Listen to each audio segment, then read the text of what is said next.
Children, good morning. साथ ही साथ बच्चों को, आप सबको मेरे तरफ से ढेर सारा आशीर्वाद। हमारे सभी बच्चे इस मुश्किल की घड़ी में सेहतमंद रहें, मन लगाकर पढ़ाई करें, ताकि कक्षा 12वीं के बोर्ड एग्जाम में आप सबको अच्छे नंबर मिले।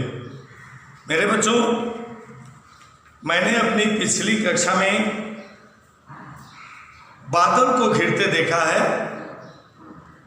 का मूल भाव और उसका अर्थ भी बताया था। आज फिर से उसका संक्षिप्त अर्थ बताते हुए इस कविता के प्रश्न उत्तर को मैं दे रहा हूँ।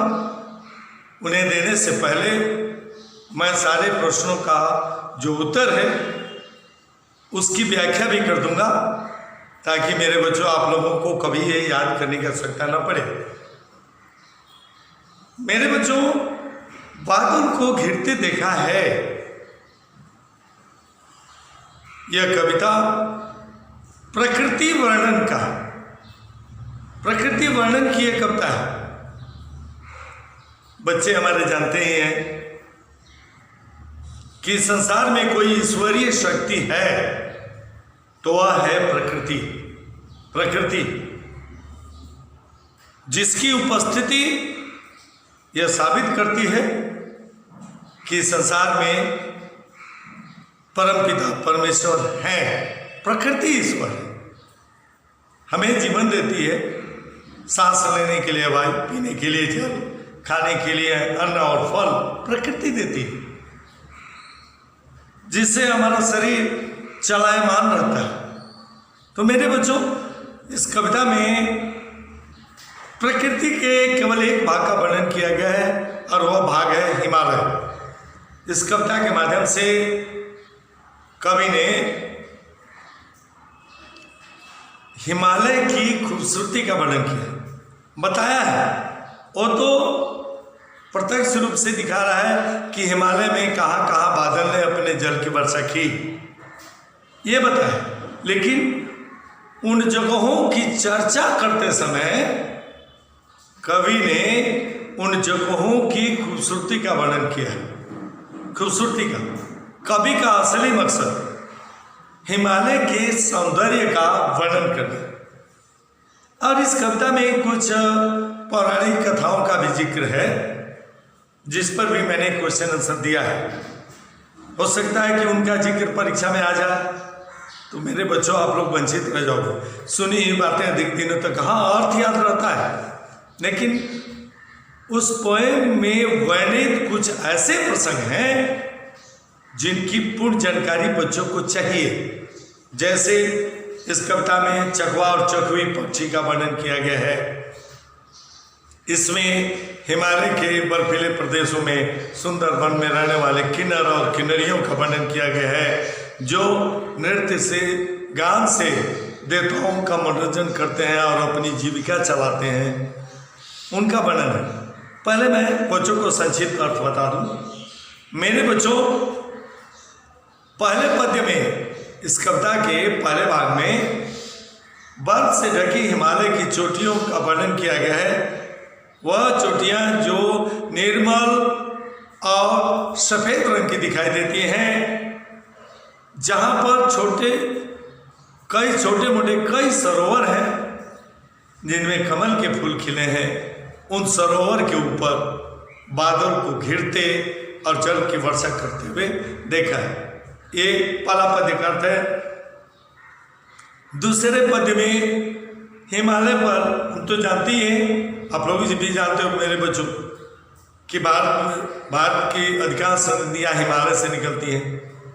हिमालय पर अनेक झीलें हैं, अनेक सरोवर हैं, तालाब हैं, पॉन्ड्स हैं, जहाँ पर अन्य देशों से, उन देशों से जहाँ गर्मी अधिक पड़ती है, उन देशों से पक्षी आ करके हिमालय में शरण लेते हैं, उन तालाबों में तैरते हैं और कमल की डंठलियों से मेरे बच्चों मीठा कड़वा विषम तत्व खोजते रहते हैं और खाते रहते हैं, वही उनका भोजन है।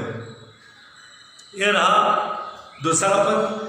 तीसरे पद में मेरे बच्चों चकवा और चकवी का वर्णन है। एक बात याद रखो, क्वेश्चन आंसर में इसका वर्णन है, मैं दिया हूं क्वेश्चन आंसर में। चकवा और चकवी पक्षी हैं, इनमें अगाध प्रेम रहता है, हमेशा जोड़े के रूप में रहते हैं, लेकिन इनके जीवन की एक विडंबना है।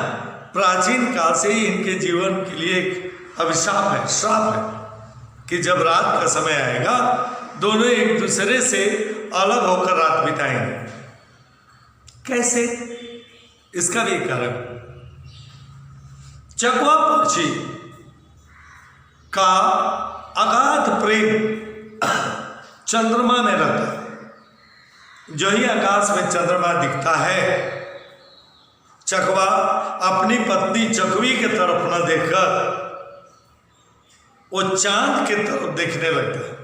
परिणाम यह होता है कि उसकी पत्नी चकवी ईर्ष्या से जल जाती है और अपने पति चकवा को छोड़कर सरोवर के दूसरे तट पर चली जाती है। क्यों मनाएगा बुलाएगा, लेकिन चांद में अगाध प्रेम के कारण चकवा चकवी को बुला नहीं पाता है, एक जग चांद को निहारता रहता है। दोनों सरोवर के, तालाब के, सरोवर के दोनों किनारों पर, दोनों किनारों से एक दूसरे को पुकारते रहते हैं। जब रात बीत जाती है, सुबह सूर्योदय होता है, जब सूर्य की लाल किरणें हिमालय के बर्फीली चोटियों पर पड़ती है, सर्वत्र मिस बर्फ से ढकी हुई चोटियां मिस सोने के रंग से रंग जाती हैं, सुनहली दिखाई देने लगती हैं। उस समय सूर्योदय के बाद दोनों चकवा चकवी एक जगह इकट्ठे हो जाते हैं, एक दूसरे से प्रेम कीड़ा करने लगते हैं, एक दूसरे से शिकायत करने लगते हैं, लड़ने लगते हैं। उनके झगड़ों में अभी कहाँ झगड़ते हैं? सरोवर के किनारे एक सवाल घास, सवाल को हम क्या हम कहते हैं? एक घास है, एक घास है, सेवार जिसको हम कहते हैं, घास है वो जो नदी के किनारे पड़ी रहती है, उसी पर बैठकर दोनों प्रेम कलह करते हैं, अर्थात दोनों एक दूसरे से लड़ते हैं। क्या लड़ते हैं कि तूने चांद की तरफ क्यों देखा, तूने मेरे तरफ ध्यान क्यों नहीं दिया। और फिर उनको एक दूसरे पर प्रसन्न होते हुए भी कभी नहीं देखा है। ऐसे बसंत ऋतु के सुप्रभात में उस सरोवर के किनारे जहां चकवा और चकवी प्रेम कला कर रहे थे, वहां भी बादल को घिरते और जल की वर्षा करते हुए कभी नहीं देखा है। बादल के जल की वर्षा दिखाने के लिए कभी ने उस तालाब का वर्णन किया है जहां चकवा और चकवी एक दूसरे के साथ झगड़ते थे, प्रेम कीड़ा करते थे। वहाँ के सौंदर्य का वर्णन कवि का मकसद था, न कि वहाँ बादल को घिरते और जल की वर्षा करते हुए दिखाना उसका मकसद था। मेरे बच्चों, इस कविता की चौथी पंक्तियां हैं। मेरे बच्चों, हिमालय में बहुत से ऐसे जगह हैं, ऊंची जगह जहाँ पर मनुष्य के पैर नहीं पहुँचते, ऐसे ऊंची जगहों पर बर्फीले भागों में रहने वाले हिरण पाए जाते हैं। मेरे बच्चों, हिरण के बारे में ये प्रसिद्ध है कि हिरण जब पुराना होता है, मतलब जवान होता है, तो उसकी नाभि में कस्तूरी नाम के एक सुगंधित पदार्थ अपने आप तैयार हो जाते हैं और उसका सुगंध जब हिरण को मिलता है, वो उस कस्तूरी को ढूंढने के लिए घासों में प्रयास करता है, घासों में ढूंढता है, लेकिन जीवन भर कस्तूरी को ढूंढते ढूंढते थक जाता है, लेकिन उसे कस्तूरी घासों में नहीं मिलती। तो वही जब मैं एक्सप्लेनेशन दिया था मेरे बच्चों, मैं बताया था कस्तूरी कुंडली बसे मृग ढूंढे बनवाई, ऐसे घटघटी राम है दुनिया देखे नहीं। कस्तूरी हिरण के नाभि में रहता है, लेकिन हिरण उसे नहीं समझ पाता, वो जंगल में खोजता है। ऐसे हर मनुष्य के हृदय में ईश्वर वास करते हैं, लेकिन मनुष्य इस बात से अनजान रहता है और वह ईश्वर को अन्य धार्मिक स्थलों में, मंदिर, मस्जिद, गुरुद्वारा, गिरजाघर आदि जगहों पर खोजता है। मनुष्य को चाहिए कि अपने ईश्वर को अपने दिल में खोजे, अपने दिल को पवित्र रखे, निश्चल रखे, सच्चाई का वास कराए अपने दिल में, ईश्वर अपने आप मिलेंगे। इसके बाद मेरे बच्चों, कवि ने हिमालय के उस वाक का वर्णन किया है जहाँ पर मान्यता है कि भगवान शिव रहते हैं। कैलाश पर्वत हिमालय पर ही, और हिमालय में ही देवताओं में एक देवता कुबेर का घर है, जो देवताओं के खजांची माने जाते हैं, कैशियर माने जाते हैं। कुबेर, ये मान्यता है कि कुबेर का खजाना कभी खाली नहीं होता। तो कवि कह रहा है कि मैं बादल को जल की वर्षा करते हुए देखा था हिमालय पर। ऐसे जगह पर भी खोजने की कोशिश किया कि जहाँ कुबेर का वर्णन किया गया है, कुबेर का कोई घर नहीं मिला। हाँ, कैलाश मिला जहाँ भगवान शिव का स्थान है। यही नहीं, कालिदास की प्रसिद्ध रचना मेघदूत का जो वर्णन किया गया है, उसे भी कवि ने खोजने की कोशिश किया, मिला नहीं।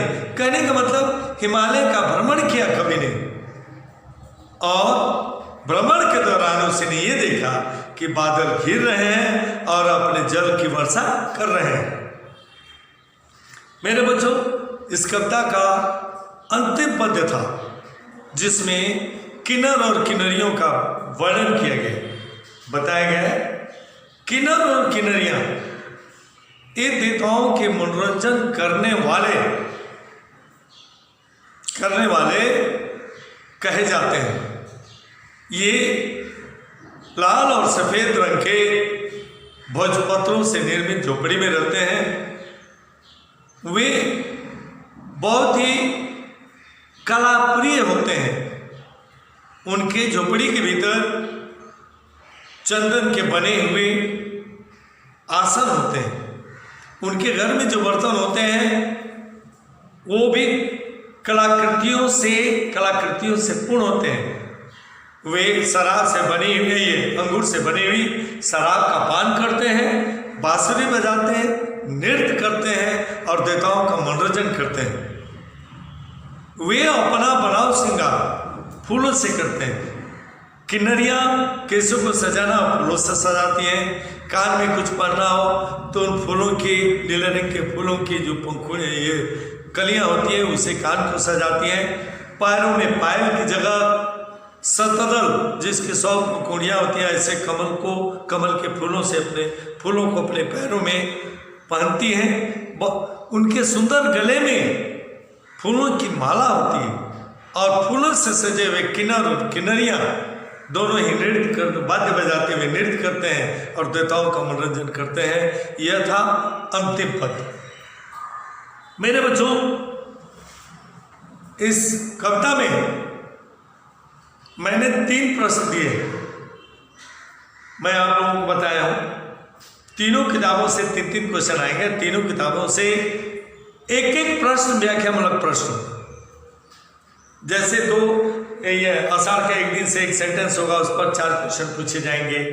पहला क्वेश्चन 1.5 नंबर का, दूसरा और तीसरा क्वेश्चन 3-3 नंबर का, और चौथा क्वेश्चन 5 नंबर का, 12.5 नंबर। इसमें से भी मैं एक व्याख्यामूलक प्रश्न और 2 क्वेश्चन आंसर दे रहा हूँ। 3 पहला व्याख्यामूलक प्रश्न के लिए पहली ही कविता की पंक्ति है जिस पर मैंने प्रश्न दिया है, अमर धवलगिरी के शिखरों पर बादल को गिरते देखा है। फर्स्ट, इसी पर छोटी मोटी जैसे अनेक शीतल तुलसियों को मानसरोवर के स्वर्णिम कमलों पर गिरते देखा है। बादल को गिरते देखा है। पहला क्वेश्चन, कवि ने बादल को कहाँ गिरते हुए देखा है? कवि ने बादल को हिमालय के उस भाग में गिरते हुए देखा है जो भाग सफेद बर्फ से ढका रहता है, जो भाग सफेद बर्फ से ढका रहता है। ये 1.5 नंबर का क्वेश्चन हो गया, इतना काफी। दूसरा, कवि ने यहाँ क्या संदेश दिया है? कवि ने यहाँ यह संदेश दिया है कि हिमालय में किन्नर, देवों के देव महादेव के साथ साथ किन्नर किन्नरियों का वास है, जो रहते हैं देवताओं का मनोरंजन करते हैं। वे भोजपत्रों से, लाल और सफ़ेद भोजपत्रों से निर्मित झोपड़ी में रहते हैं। उनके घर के बर्तन सब कलाकृतियों से भरे रहते हैं। ये नहीं वे चंदन की बनी तिपाई पर रखते हैं, अंगूर से बनी हुई शराब पीते हैं और स्वच्छंद जीवन जीते हैं। तब प्रस्तुत पंक्तियों का अर्थ लिखिए। अर्थ जैसे 3 नंबर में यही कब कहता है कि हिमालय की बर्फीली चोटियाँ जहाँ बर्फ जमी रहती है, जो देखने में निर्मल और सफ़ेद रंग की दिखाई देती हैं, वहाँ पर भी मैंने बादल को घिरते और अपने जल की वर्षा करते हुए मैंने देखा। ये हुआ तीसरे कैसे। चौथा, इस कविता का केंद्रीय भाव लिखिए। केंद्रीय भाव मतलब कि पूरा मीनिंग। कभी स्वच्छ सफ़ेद पुष्परों शिखर पर अचानक बादल को घिरते हुए देखा है ना। बादल के बूंदे, बादल की बूंदे, अब बादल के जल की वर्षा हिमालय प्रदेश को हिमालय जल से भरा रखता है। यानी ओस की बूंदे कमल की पंखुड़ियों पर पड़ते समय मोती जैसे झलकती हैं। भगवान प्रभु का निवास स्थान हिमालय है, किन्नर किन्नरियों का निवास स्थान है, कुबेर का भी निवास स्थान है। अतः प्राकृतिक सौंदर्य के रूप में हिमालय अवर्णनीय है, जिसका वर्णन करना किसी भी कवि के वश के बाहर की बात है। मेरे बच्चों, ये पहला क्वेश्चन व्याख्यान प्रश्न। दूसरे क्वेश्चन में मैंने चकवा चकवी का वर्णन किया है। चकवा चकवी का क्वेश्चन है, बेबस उस चकवा चकवी का बंद हुआ क्रंदन। चकवा चकवी के जीवन की क्या व्यवस्था थी? उनका क्रंदन मिश्रोना कब बंद हुआ? चकवा चकवी की व्यथा का वर्णन करते हुए कवि उसको किस अवस्था में दिखाया? ध्यान दो, कहते हैं कि किसी अभिशाप के कारण चकवा चकवी का जोड़ा रात भर एक दूसरे से अलग रहता है। इसका भी कारण हम बताए हैं मेरे बच्चों, वो भी मैं दिया। क्योंकि चकवा पक्षी का अगाध प्रेम चांद में रहता है। जब चकवा चौकी के मिलन की घड़ी आती है, चकवा पक्षी चकवी की तरफ न देखकर चांद की तरफ देखने लगता है। परिणाम यह होता है कि चकवी उससे झगड़ा करके तालाब के दूसरे किनारे पर चली जाती है और दोनों रात भर एक दूसरे को पुकारते रहते हैं। यह उनके जीवन का अभिशाप है, मजबूरी है, व्यवस्था, बेबस, मिस मजबूर, ये उनके जीवन की व्यवस्था है। दूसरा, उनके जीवन की व्यवस्था कब समाप्त हुई? जब बसंत ऋतु का सुबह हुई, सूर्य के लाल रंग की किरणें बर्फीली चोटियों पर पड़ी। बर्फीली चोटियां सोने के रंग में रंग गई। उस समय रात भर एक दूसरे से अलग होकर बिताने वाले चकवा चकवी दोनों सरोवर के किनारे शैवाल की घास पर बैठकर एक दूसरे से प्रेम कला करना शुरू कर देते हैं। जब एक दूसरे से सुबह के समय मिले, उनकी व्यवस्था दूर हुई, क्योंकि दोनों एक साथ मिल गए, दोनों एक दूसरे से शिकायत करने लगे। मेरे बच्चों, ये है उसका आंसर। नेक्स्ट है मेरे बच्चों,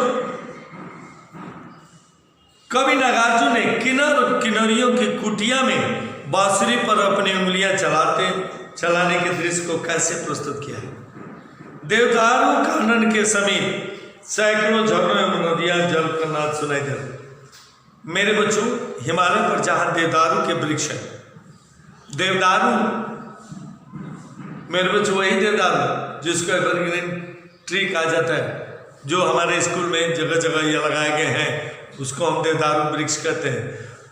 हिमालय पर स्थित देवदारू के जंगलों में जहाँ सैकड़ों नदियाँ और झरनों का पानी बहता है, उसी जंगल में लाल और सफेद रंग के भोजपत्रों से झोपड़ी बनाकर किन्नर और किन्नरियां उसमें रहते हैं। उसी झोपड़ी में चंदन के कलामय तिपाई पर और मृग के हिरण के कोमल छाल पर बैठते हैं और कलापूर्ण बर्तन में अंगूर के रस से बनी हुई शराब को पीते हैं, बांसुरी बजाते हैं, नृत्य करते हैं और देवताओं का मनोरंजन करते हैं। कभी कहता है कि ऐसे देवदारों के जंगल में जहाँ किन्नर किन्नरियाँ रहते हैं वहाँ भी मैंने बादल को घिरते और जल की वर्षा करते हुए देखा है। मेरे बच्चों, आज फिर से मैं इस चैप्टर का अर्थ बताया, क्वेश्चन आंसर डिस्कशन भी किया। मेरे बच्चों, इसे कर लेना, दोबारा इस चैप्टर को नहीं पढ़ाऊंगा मेरे बच्चों, इसलिए एक एक चैप्टर को पहले मूल भाव के रूप में, एक्सप्लेनेशन के रूप में, फिर क्वेश्चन आंसर देने से पहले एक्सप्लेनेशन, फिर क्वेश्चन आंसर का डिस्कशन करते समय फिर सारी बातों का जिक्र। मेरे बच्चों, मैं उम्मीद करता हूँ कि आप लोग इन प्रश्नों के उत्तर को भूलेंगे नहीं। हाँ, इसे कर लेना, दोबारा इसे पढ़ाने का अवसर नहीं मिलेगा। You have to complete it. Okay मेरे बच्चों, आज के लिए इतना ही। धन्यवाद, थैंक यू।